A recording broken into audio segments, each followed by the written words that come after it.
Hello, this is Naya Hart. I'm a student at SBC College of Nursing. This is the BSN program, and this current class I'm taking is Evidence-Based Practice with Brenda Jasper.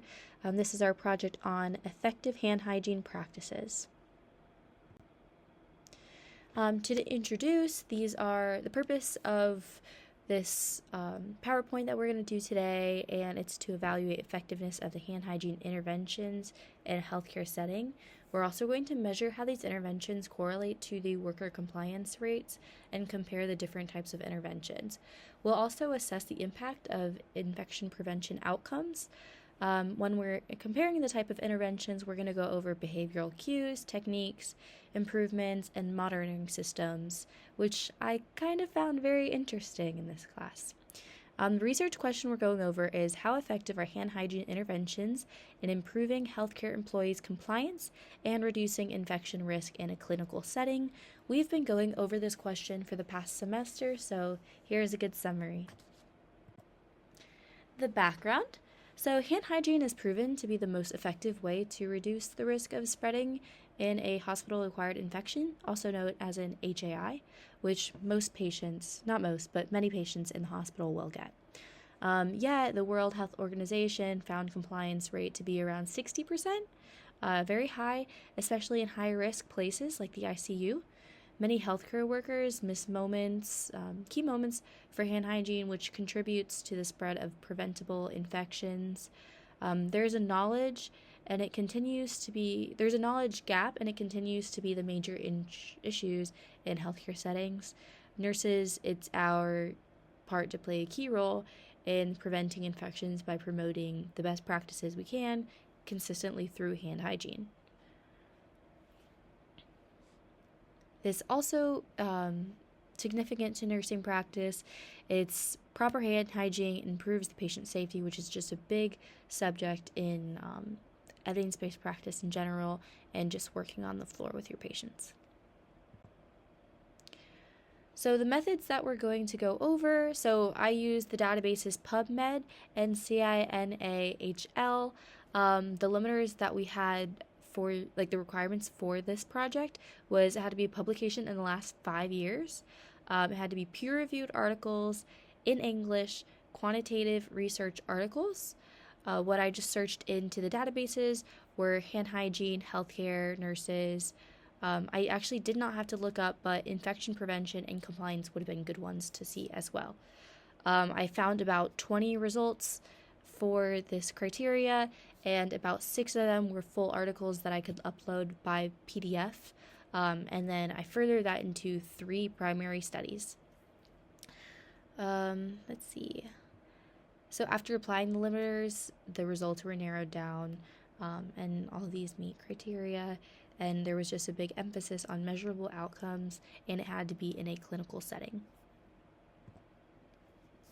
So for Article 1, the title is a crossover, randomized, controlled trial of priming interventions to increase hand hygiene at ward entrances. It talked about how the definition of priming is another word for cues. So in this study, it was a randomized control crossover designed to test the behavioral priming interventions aimed at improving hand hygiene compliance. These results showed that simple environmental cues, such as visual prompts and scents, significantly increased compliance at ward entrances. However, these effects were not fully sustainable once the interventions were removed, suggesting the need for ongoing or combined strategies, which we'll review a little bit later. An analysis of the findings of this article. So the trends, the behavioral cues improve hand hygiene compliance, but when the interventions were removed, the effects were decreased, and continuous interventions will be necessary to keep this trend going. There was a key gap in the improvements, but as long as these interventions stay continuous, the behavioral cues will work and can prompt the employee to be more likely to wash their hands. Analysis of the findings of Article 2. The title is Alcohol-Based Decontamination of Gloved Hands, a randomized controlled trial. This study showed whether using alcohol-based solutions on gloved hands between patients could reduce contamination. The findings showed a significant decrease in bacterial presence when this method was used compared to standard practice. These results suggest that incorporating alcohol-based decontamination into routine care may enhance infection control. An analysis of the findings. The alcohol-based decontamination and adding a second protective layer were able to reduce the bacterial contamination. But the focus was not on gloves. The focus was on gloves, but not over all hand hygiene behavior, which does skew the results a little bit of this project. It was able to include glove decontamination between tasks, proving that it may improve the infection control. An analysis of the findings of Article 3. The title is Eye Tracking to Observe Compliance with Hand Hygiene and Intensive Care Unit, a randomized feasible study. So in this one, they were able to use eye tracking to identify the missed hand practice opportunities. They used advanced monitoring systems that were able to help improve the awareness and provide a more accurate data to guide interventions. In the ICU, this was able to track eyes given technology, and it was able to count up the number of times that hand hygiene was used. The results showed lower than expected rates, which we found very interesting, and it was really good that they were able to implement some sort of thing to prevent infection. The analysis of the findings. So let's go into the trends. Monitoring revealed the lower than expected compliance. Better monitoring systems reveal the gap between perceived and actual behavior. Systems like eye tracking can improve. When the employees were told to self-report compliance, they did not objectively measure accurate, so that wasn't able to be perceived, and that's why they kind of go over perceived and actual behavior. Synthesis, discussion, and implications. So here we have a table that I created just to go over the 3 topics. In this, we kind of talked about the types of intervention, the setting, the size, infection prevention, impact, and implications. So for types of interventions, we talked about behavioral, then we talked about technique-based, and monitoring.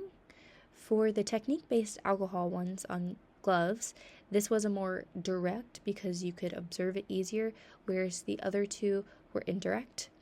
The first 2 sources were used in a hospital setting, while as the last source was used in one ICU unit, making it a lot more feasible of a sample. Sustainability. The first one was decreased after removal, so for that we'll have to use multi-module strategies to keep those improvements. For the second source, they incorporated glove contamination protocols, which will help, but they need to implement it into their employee routine. For the third, it was sustainable with the integration of technology, so they just have to be able to keep their technology there by implementing these eye tracking systems, which I found very high tech. In conclusion, so the interventions improve compliance and reduce contaminations, but the effectivity varied upon approach between the 3. With implementing behavioral techniques, monitoring and strategies, hand hygiene practices can be sustainable. Let's see. So in this, what strategies would you implement as a nurse leader to improve and sustain hand hygiene compliance on your unit? Thank you very much for listening. This next slide right here are all my references I used. Have a great day. Happy Nurses Week.